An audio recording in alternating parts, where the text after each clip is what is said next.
Bom, hoje é o último capítulo da nossa série e se você tem acompanhado as mensagens desde o primeiro capítulo, nós temos falado sobre o poder de uma mente liberta por Cristo.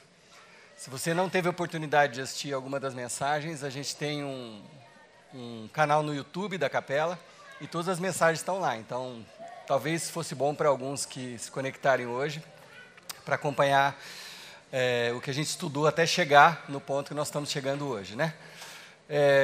Basicamente, o que nós acreditamos, todos nós acreditamos, é que a gente pode muito mais do que a gente tem realizado.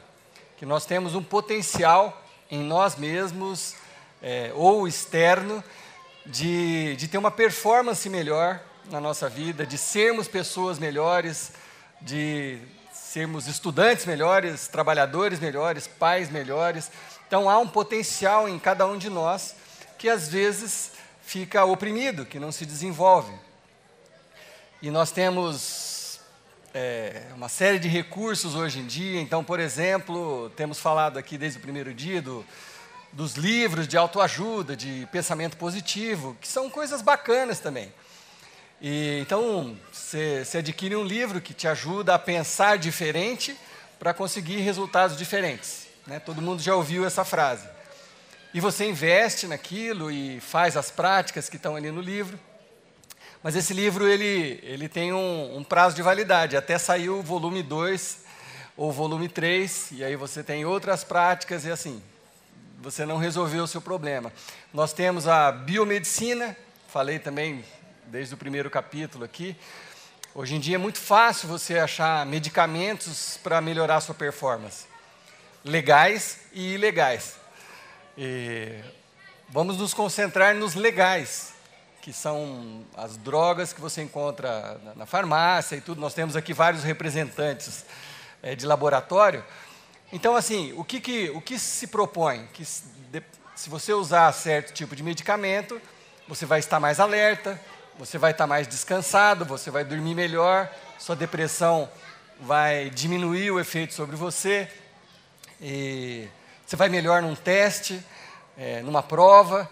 Então, são recursos que nos são apresentados para que a gente melhore as nossas performances. Só que a gente também sabe que isso tem consequências. Mesmo as drogas legais acabam viciando e você fica dependente daquilo para ter uma performance boa, quando não é o recomendado. Também a gente tem falado das terapias, psicologia, psiquiatria, que são sensacionais também, ferramentas importantes para nos livrar de traumas, medos, para que a gente possa render mais do que a gente tem rendido. Porque às vezes esses traumas de infância ou os medos que são colocados sobre nós também nos oprimem, nos aprisionam. E aí essas terapias são grandes auxílios para que você possa dar um passo a mais, perder o medo, enfrentar o problema. Então, tudo isso é muito útil, mas nós estamos focando aqui na nossa série na fé. E foi por isso que a gente escreveu e concebeu essa série. Que a fé, na minha opinião e na nossa opinião como igreja, é o melhor de todos os recursos, não anulando os outros, mas é o melhor de todos os recursos para que você realmente seja liberto, para que você realmente possa experimentar o máximo contido em você mesmo, você colocar para fora o melhor que Deus programou para a sua própria vida, o seu propósito pessoal. E é isso que a gente tem estudado. E eu expliquei no segundo dia, depois eu retornei a isso, estava explicando mais ou menos o funcionamento da nossa mente. Para quem está assistindo a mensagem pela primeira vez, fala, o que é esses volumes aqui? Então, eu disse no primeiro dia que a nossa mente funciona assim, a gente tem, basicamente, né, simplificando, a gente tem um inconsciente, o consciente e as nossas ações. Nós somos isso aqui.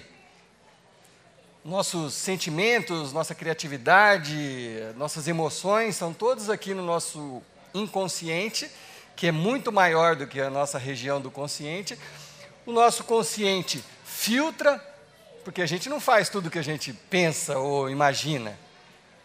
As pessoas que fazem, eu disse isso num dos dias, as pessoas que fazem tudo o que passa pela cabeça estão ou em hospitais psiquiátricos ou na cadeia. Eu tenho vontade de ter uma coisa, eu vou lá e pego, independente de ser de alguém ou tudo. Então, a pessoa não tem filtro.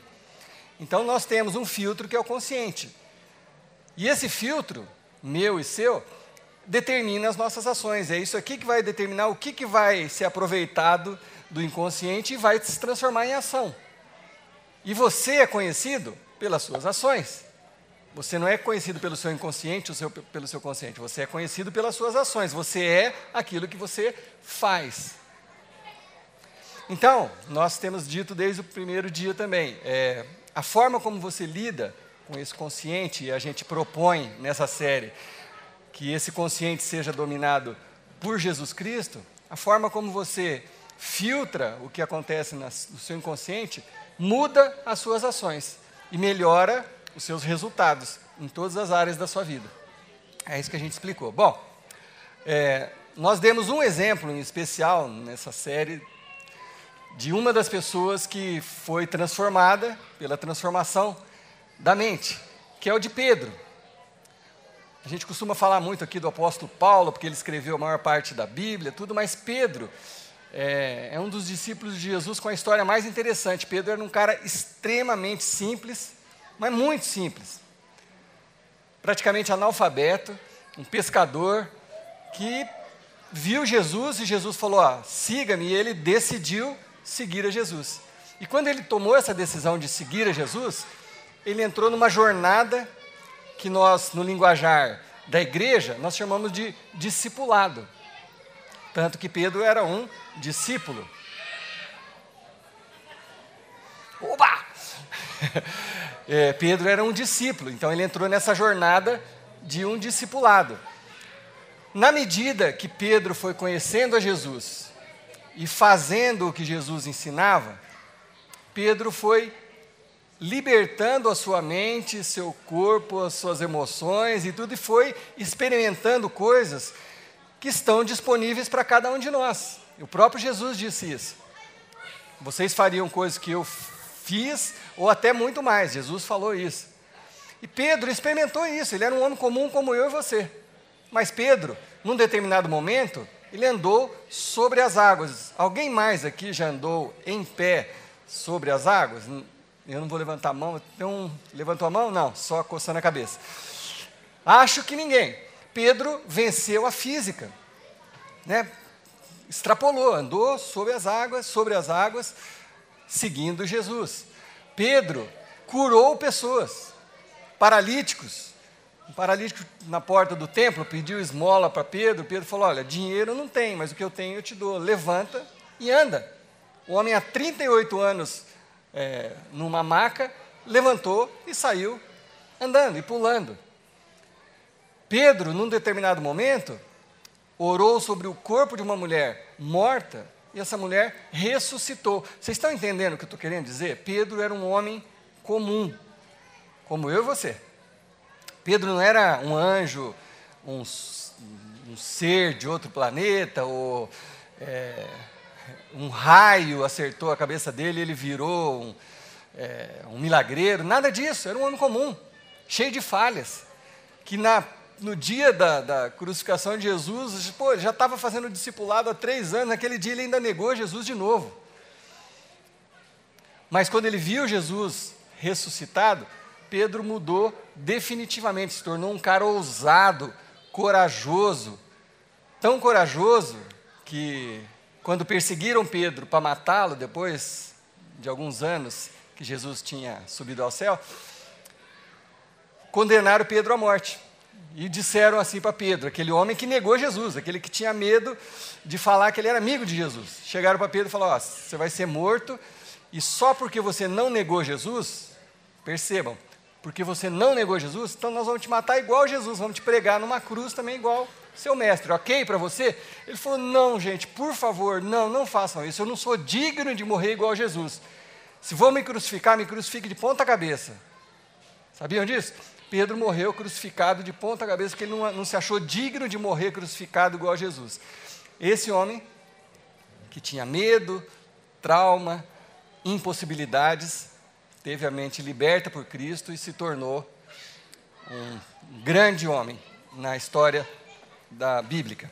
Bom, mas não é fácil, né? Como tudo aquilo que você quer conquistar, poucas coisas nessa vida são fáceis de conquistar. Então, você quer perder 3 quilos, quem já passou por esse desejo, 90% das mulheres e 2% dos homens aqui, você quer perder... Não, a mulher sempre quer perder 2 quilos, então pode ser um palito, mas só falta 2 quilos. Isso aí, eu sei, porque eu convivo com 2 mulheres, é assim. Você sabe o sacrifício que é mudar a dieta, ou você quer ficar bem fisicamente, melhorar a sua performance física, você precisa fazer exercício, mas você sabe como é difícil. Então, tudo que você vai fazer com um objetivo de ter uma performance melhor, exige um sacrifício. No caso da fé, é pior um pouco. Você achou que eu ia falar que era melhor? Não, é pior, porque nós temos um inimigo comum, espiritual, que tenta nos desanimar, nos comprimir, nos colocar para baixo, nos amedrontar. E esse inimigo Jesus chamou de diabo. A Bíblia cita como o mal. E é um inimigo invisível, como Deus para nós é invisível, mas que é real. E Jesus falou claramente sobre isso. Se você tem a sua Bíblia, em João 10:10, Jesus falou assim, olha, o ladrão, ele estava falando nitidamente sobre o inimigo, o ladrão veio para roubar, apenas para furtar, matar e destruir. Então, assim, nós temos esse inimigo que está o tempo todo querendo nos roubar, nos matar, destruir, roubar a nossa saúde, roubar a nossa alegria, frustrar os seus sonhos, destruir a sua vida. Essa é a agenda do nosso inimigo espiritual. Em contraponto a isso, Jesus disse, eu vim para que tenham vida e a tenham o quê? E o quê? Plenamente. Em outras versões diz uma vida abundante. Espera aí, tem alguma coisa errada. Tem alguma coisa errada. Por que eu não estou vivendo isso? Por que a minha vida não é plena, não é abundante? Por que eu não estou experimentando essa liberdade? Por que eu não estou vivendo isso que Jesus veio propor? Por que eu deixo que as coisas desse mundo me sufoquem, me amedrontem, me façam me acovardar? Por que eu permito que essas coisas do mal me coloquem para baixo? Por que eu deixo que isso aconteça comigo? E o que eu faço para que isso não aconteça comigo? Essa seria uma boa pergunta. Eu sei que muitos, talvez até aqui, hoje à noite, têm essa dificuldade. Você olha para si mesmo e você fala, não adianta, é tarde demais, na minha idade eu não consigo mais, eu não sou bonita o suficiente, eu não sou talentoso o suficiente, eu não sou rico o suficiente, não nasci numa família, num berço de ouro, não tive a educação que eu precisava. Então, assim, são coisas que a gente vai falando para nós mesmos que vão nos afundando, impedindo que a gente viva uma vida plena, abundante. Mas isso, nós estamos aprendendo aqui, que isso é obra do inimigo, do mal. O mal quer que você fique comprimido, que você não brilhe, você não viva o que Jesus tem para você. Mas a proposta de Jesus é uma vida abundante. Então, como que a gente luta com isso? Como a gente reage a isso? Uma vez eu mostrei esse livro aqui para vocês, e algumas pessoas leram e depois vieram conversar comigo que gostaram. Chama O Cristão Ateu. O Cristão Ateu. Esse livro fala basicamente que tem 2 tipos de ateu. Um ateu é aquele clássico, que não acredita em nada, que tudo é obra do acaso, a Bíblia é um livro escrito por homens, portanto, não tem valor nenhum, os milagres de Jesus, isso aí foi tudo inventado. Esse é o ateu clássico, ok. A pessoa tem o direito de ser assim. O segundo ateu, que é o tema do livro, é o cristão ateu. O que é o cristão ateu, segundo o autor? É aquela pessoa que diz que acredita, frequenta a igreja, eventualmente dá o dízimo, até serve na igreja, mas ela não vive como se isso fosse verdade, como se tudo que está escrito aqui fosse verdade. Entenderam? Do ponto de vista do autor? Eu digo que eu creio, eu sei versículos de cor, eu frequento a igreja desde os meus não sei quantos anos, quer dizer, está tudo certo, só que na hora do desafio, você não tem certeza se aquilo ali é para ser aplicado, você só sabe, e aí eu abro aspas nesse sabe, porque quem sabe faz, mas você acha que por conhecer você sabe, quando na realidade você só sabe mesmo quando você pratica. Então, isso nos impede de ter essa vida plena que Jesus veio oferecer.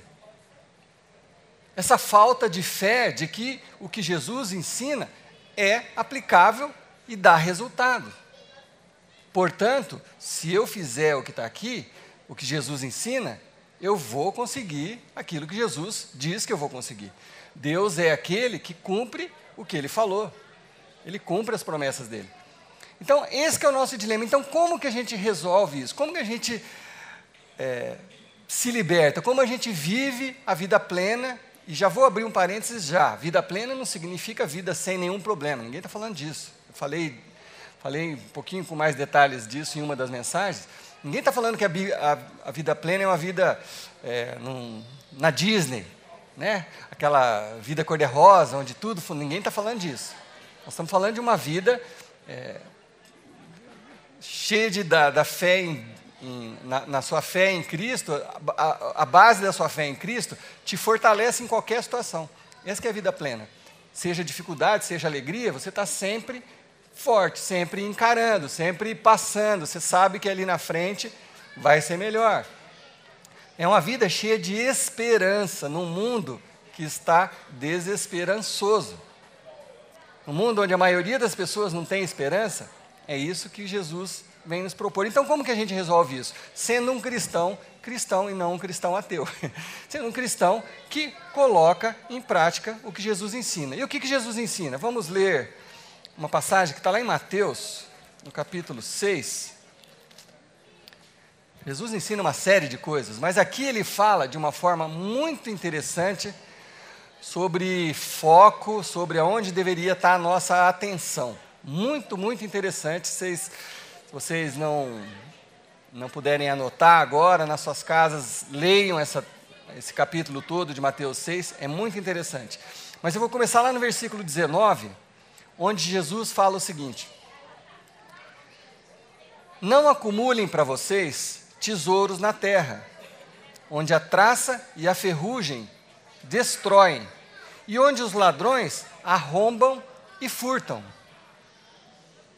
De certa forma, Jesus está falando algo ligado com o que ele falou lá em João 10:10, né? O ladrão veio para roubar, matar e destruir. Eu vim para dar vida, e vida plena. De outra forma, Jesus está falando a mesma coisa. Olha, não junta para vocês tesouro aqui da terra, essas coisas que a traça e a ferrugem corroem. É fácil você imaginar o que é que pode ser corroído. Até o dinheiro é assim. Eu estou com uma pessoa na minha família, muito querida, mas muito querida mesmo, que uma pessoa muito bem sucedida, ganhou muito dinheiro, está hoje enfrentando uma doença que está dilapidando todos os bens que ele juntou todos esses anos de trabalho. E de uma hora para outra, em semanas, a pessoa está tendo que vender casa, vender isso, tudo que juntou até hoje, mais de 50 e tantos anos de vida, está sendo dilapidado, vendido para pagar as contas de hospital. Quer dizer, percebe? Até aquilo que você imagina que é seguro, né? Não, se eu tiver a minha casa, se eu tiver uma poupança, se eu tiver tantos mil numa caderneta de poupança, ou investidos aqui e ali, eu estou seguro. Jesus está falando que não. Que a traça e a ferrugem consomem qualquer tipo de coisa dessas materiais. Ninguém está falando que não se deva guardar, nem almejar, nem trabalhar. Ninguém está falando disso. Mas Jesus está falando, olha, o foco talvez esteja no lugar errado, porque essas coisas são transitórias. Hoje você tem, amanhã você não tem.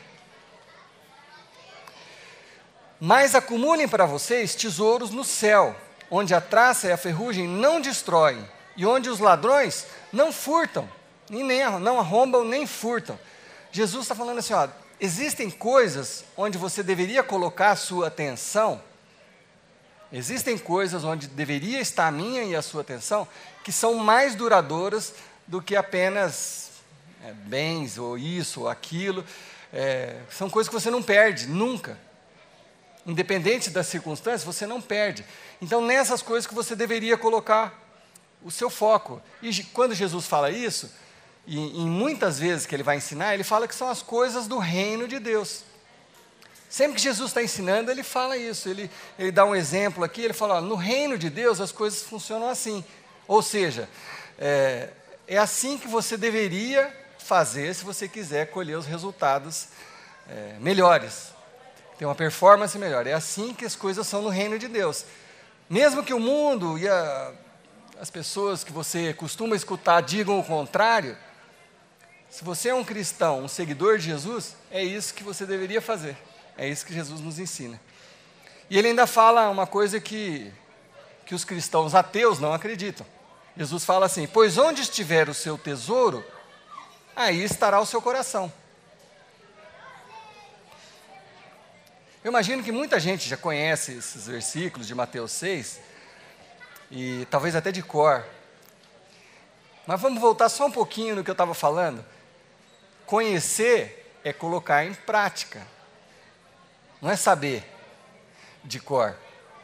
Não é ter anotado, não é ter um quadrinho ou um adesivo no carro. Conhecer de verdade é viver, como se isso aqui fosse verdade. Então Jesus está falando assim, aonde está o seu tesouro, ali está o seu coração. Aonde você coloca o seu foco, o seu coração está ali. E Jesus não quer ficar brigando pelo seu coração. Ele quer o seu coração, mas ele não vai ficar brigando. Se você coloca o seu coração em outras coisas, se o seu tesouro são outras coisas que não as coisas de Deus, ok. Mas assim você não vai conseguir o que Jesus está propondo, essa vida plena. Eu já disse mais de uma vez que uma boa forma de você ver onde está o seu coração é você pegar a sua fatura de cartão de crédito. Se você der uma geral ali na sua fatura, você vai ver onde está o seu tesouro, aonde que você investe. Tem gente que já está falando, nossa, faz o teste, é ali que está o seu tesouro, é onde você acha importante, você investe onde você acha importante. Quantos, chegando em casa, vocês façam esse teste, tá? Não puxa online agora não, porque pode ser vergonhoso. Faz o teste. Vê lá o que tem na sua fatura de cartão de crédito que tem a ver com o reino de Deus. Dá uma olhada lá. O que é reino de Deus? Nossa, passei o cartão ali para comprar 5 cestas básicas para aquela família, para não sei aonde. Na igreja, contribuir, a igreja está passando necessidades, puxa vida, é a minha igreja, a igreja da minha família, está lá na minha fatura de cartão. Aonde que está o seu tesouro? Porque aonde estiver o seu tesouro, é ali que está o seu coração. É disso que Jesus está falando. E aí Jesus, continuando, ele fala uma coisa muito interessante sobre esse mundo caótico que a gente vive, que Jesus fala assim, os olhos são a lâmpada do nosso corpo, as lâmpadas do corpo. Se os seus olhos forem bons, todo o seu corpo será iluminado. Parece que Jesus mudou de assunto, mas ele não mudou de assunto. Jesus está falando a mesma coisa, que os nossos olhos são um reflexo do que está dentro de nós, eles refletem o que está dentro de nós, e eles são a janela por onde a gente absorve o que está fora de nós. Está entendendo? Então, se os seus olhos forem bons, se o que você põe para dentro e aquilo que você reflete são bons, todo o seu corpo será bom. E aí, você pode ampliar esse conceito. sua mente, seu espírito, tudo é bom se os seus olhos forem bons. Se o que você coloca para dentro e o que está lá dentro e reflete para fora forem bons, todo o seu corpo vai ser mais saudável, suas emoções vão ser melhores administradas. Percebe? É disso que Jesus está falando. É o reflexo.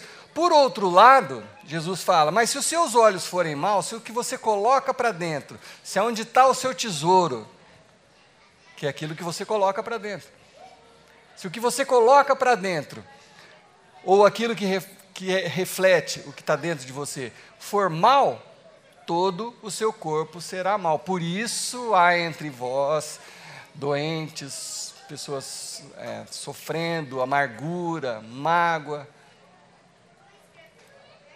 Então a grande pergunta para nós nos fazermos é: onde estão os nossos olhos? Ou melhor, onde está o nosso olhar? Onde está a sua atenção? Onde você tem colocado a sua atenção? Onde está o seu coração, no fim das contas? Porque onde tiver a sua atenção, ali está o seu coração. Aquilo é você. São suas ações. Onde está o seu coração? Jesus está falando claramente que onde você coloca o seu olhar, e aí nós estamos ampliando um pouco o conceito de olhar, mais metafórico, onde você coloca o seu olhar, a sua atenção, aquilo ali tem o potencial de iluminar ou escurecer o seu corpo, todo o seu ser. Aonde você coloca o olhar, aonde está o seu tesouro, tem a possibilidade, o potencial de iluminar você ou escurecer você. É disso que Jesus está falando aqui. Eu entendo um pouco dessa coisa de olhar porque eu uso óculos, né? Então isso aqui facilita muito a minha vida. Se eu tirar o óculos, eu não consigo ler as letrinhas da Bíblia aqui. Então, assim, é uma coisa que facilita demais a minha vida, o fato de eu usar óculos. Ampliando um pouco esse conceito, o que Jesus está falando aqui é que esse olhar, onde você coloca a sua atenção, potencializa todo o seu ser, impacta a totalidade do seu ser. Onde você coloca a sua atenção, o seu olhar, o seu coração, impacta todo o seu ser. É disso que Jesus está falando aqui. Então, como é que eu resolvo isso? Vamos direto ao ponto. Como que eu resolvo isso? O que eu faço? Onde que eu coloco o meu olhar? Aonde que eu foco? Para que meu coração acompanhe o meu olhar? Quero ler um texto com vocês, que também, se você puder abrir a sua Bíblia, está lá em Hebreus, lá no final da Bíblia, no capítulo 12. E eu vou encerrar com esse texto. Mas o autor de Hebreus fala com uma clareza muito grande sobre isso, sobre onde deveria estar o nosso olhar.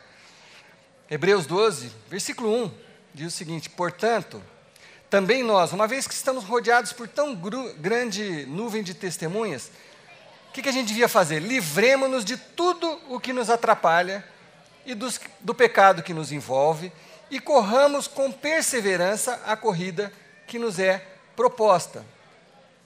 Dá para ser mais claro do que o autor está dizendo aqui? Talvez. O autor está dizendo assim: olha, você quer uma vida plena? Você quer conseguir mais do que você está conseguindo hoje? Você quer ter uma performance, uma saúde, relacionamentos melhor do que você tem hoje? Você quer isso para a sua vida? Se é isso que você quer, livre-se de tudo que está atrapalhando. É simples assim. Você está vivendo em pecado? Você sabe que é pecado o que você está fazendo? Você tem um vício que você está lidando com ele? Cara, trabalha para se livrar disso o mais rápido possível. Livre-se disso. Isso não é uma ordem. Percebe? Isso é uma sugestão cheia de carinho. Pô, você quer um resultado melhor? Livre-se disso, desse pecado, dessas práticas que estão te atrapalhando de se aproximar cada vez mais de Jesus, de conhecer Jesus. Se livre disso.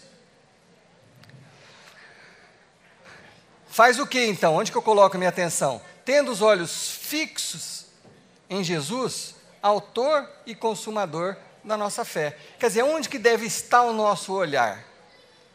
Eu falei sobre isso, de certa forma, no segundo dia aqui. Nosso olhar tem que estar em Jesus. É o nosso filtro para os nossos pensamentos até as nossas ações. Nosso foco tem que ser Jesus. É o que Jesus ensina, que é o que eu vou tentar fazer. Eu tropeço, eu caio, ele me levanta, eu caio, ele me levanta. Eu vou aprendendo, eu estou num processo de discipulado. Mas é isso, o meu foco tem que ser Jesus e o que Jesus ensina. Esse é o cristão. Acreditar que o que Jesus está nos propondo e ensinando é o melhor, é o que vai dar resultado, é o que vai fazer com que a gente tenha uma performance melhor. Parece simples? É simples de entender. Talvez não seja simples de colocar em prática. Exige um pouco de esforço. Mas quem não está disposto a fazer um pouco de esforço para conseguir coisas melhores, resultados melhores, relacionamentos melhores, saúde melhor? O autor continua falando, ele está falando de Jesus, Jesus, pela alegria que lhe fora proposta, suportou a cruz desprezando a vergonha, suportou dores, traições, tudo Jesus suportou, humilhações, e assentou-se à direita do trono de Deus. Pensem naquele que suportou tal oposição dos pecadores contra si mesmo, para que vocês não se cansem nem desanimem. O que o autor está falando aqui, gente? Olha só, que interessante. Jesus sabia que ele estava numa missão. Jesus sabia que ele estava passando por aquelas aflições difíceis, mas que aquilo ia ter um resultado que ia impactar a humanidade. Jesus sabia que ele ia ser torturado, ele ia ser humilhado, iam cuspir no rosto dele, iam bater muito nele. Jesus sabia disso, mas pela alegria que lhe estava proposta, pela projeção para o futuro, o que isso ia representar para toda a humanidade, por causa disso, pela alegria que lhe foi proposta, Jesus suportou aquelas dores, suportou aquela humilhação, até que fosse revelado o plano de Deus na vida de Jesus completamente para toda a humanidade. O autor está querendo nos ensinar a fazer isso. Como eu disse, vida plena não significa uma vida sem aflições, sem dificuldades. Mas a vida plena significa você chegar na frente do seu espelho, na maior crise da sua vida, e falar assim: olha, eu vou manter os olhos fixos em Jesus. Eu não estou enxergando nada direito, está tudo confuso, eu estou com medo, eu vou manter os olhos fixos em Jesus. A tentação é grande, tudo me puxa ao contrário, está difícil, dói muito, eu vou manter os olhos fixos em Jesus. Que é o começo e o fim de tudo que a gente acredita. Todo cristão acredita nisso e precisa acreditar nisso. Então, seja qual for a situação que você está enfrentando, olha para si mesmo e fala assim: olha, eu vou fazer isso porque eu confio em Jesus. Eu vou suportar essa humilhação que eu estou sendo envolvido, vou suportar essa dor que eu estou sofrendo hoje, vou suportar o peso dessa culpa que eu estou carregando hoje, vou suportar a dificuldade financeira que eu estou atravessando, vou suportar as críticas dos inimigos, eu vou suportar pensando lá na frente, na alegria que está proposta por Jesus. Jesus falou: olha, se você suportar, se você passar por isso, você pode experimentar uma vida plena. Então, dependendo de qual seja a sua situação, talvez você tenha duas saídas para esse momento agora da sua vida. A primeira de todas é: tira os olhos de tudo que te faz mal. Você está passando uma dificuldade muito grande? Vamos resumir em dois passos. Tira os olhos de tudo que te faz mal. Tudo que você está colocando para dentro de você mesmo, que te prejudica, que te faz mal, elimina. Para de ver. Pode ser até notícia na televisão, pode ser Facebook, pode ser acompanhar aquela pessoa que é sua inimiga, e você fica seguindo ela, e vai, aquilo ali vai te corroendo por dentro. Para, simples assim. A Bíblia está nos ensinando isso, o autor de Hebreus está falando isso. Para. Tira da sua frente, dos seus olhos, do seu olhar, tudo aquilo que te faz mal. Primeira dica. Segunda, pense, fale para si mesmo, pela alegria que me está proposta, pela possibilidade que eu tenho à frente, se eu vencer isso, de ter uma vida plena, por essa alegria que está projetada, eu vou suportar isso agora, em nome de Jesus Cristo. Alguém que crê que isso pode dar resultado, pode falar amém? Amém. Eu creio de todo o meu coração. Creio de todo o meu coração.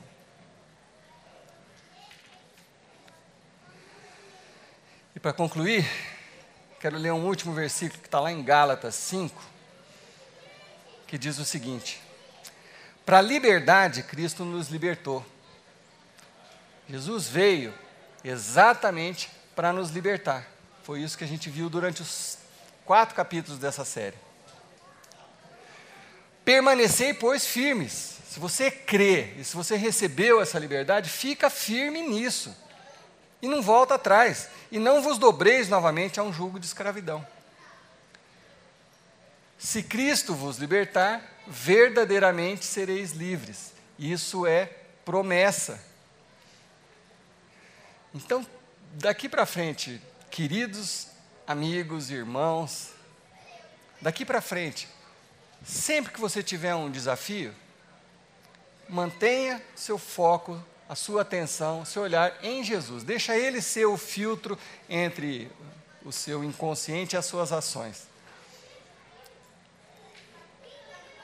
Busque as coisas do reino. Aprenda, siga Jesus Cristo. Ponha em prática os ensinamentos de Jesus. Não tem uma forma melhor que eu possa comunicar a vocês que vai dar um resultado hoje e para o resto das suas vidas. Amém? Vocês creem nisso? Então vamos orar? Senhor Deus, como eu falei há pouco, uma coisa é a gente saber, outra coisa é a gente colocar em prática. Então eu peço em nome de Jesus, que o Senhor nos dê a coragem de olhar para as palavras de Jesus e colocá-las em práticas na nossa vida, Pai. O Senhor nos dê a coragem, Deus, de buscar as coisas do reino. Que o Senhor nos dê a coragem de falar não para as tentações desse mundo, para as coisas que entram nos nossos olhos e que nos prejudicam a nossa família, a nossa saúde, nossos relacionamentos e o nosso relacionamento com o Senhor. Liberta-nos, Senhor, de todo o mal. Liberta nossas mentes, o nosso coração, o nosso corpo, para que a gente possa experimentar essa vida plena que o Senhor veio nos propor. Nós cremos no Teu poder, nós aceitamos o propósito Seu para as nossas vidas e nós declaramos que o Senhor está acima de qualquer outro poder e que esse poder está ao nosso alcance. Se simplesmente pela fé nós cremos nisso e buscarmos o Senhor Jesus Cristo. Então, nos ajude, Senhor Deus, a permanecer no caminho, no Teu caminho, nos Teus caminhos, em nome de Jesus. E eu quero orar por aquele que está atravessando hoje uma dificuldade absurda, um medo absurdo, uma dívida absurda, uma separação dolorida. Que em nome de Jesus, Pai, Seu conforto chegue a esses corações, alcance esses corações. Que a Tua palavra, Senhor Deus, transforme esses corações. Que a Tua palavra aproxime essas pessoas do Senhor, para que eles também possam experimentar qual é a boa, perfeita e agradável vontade do Senhor. Em nome de Jesus. Amém. Pela cruz me chamou, gentilmente me atraiu e eu, sem palavras,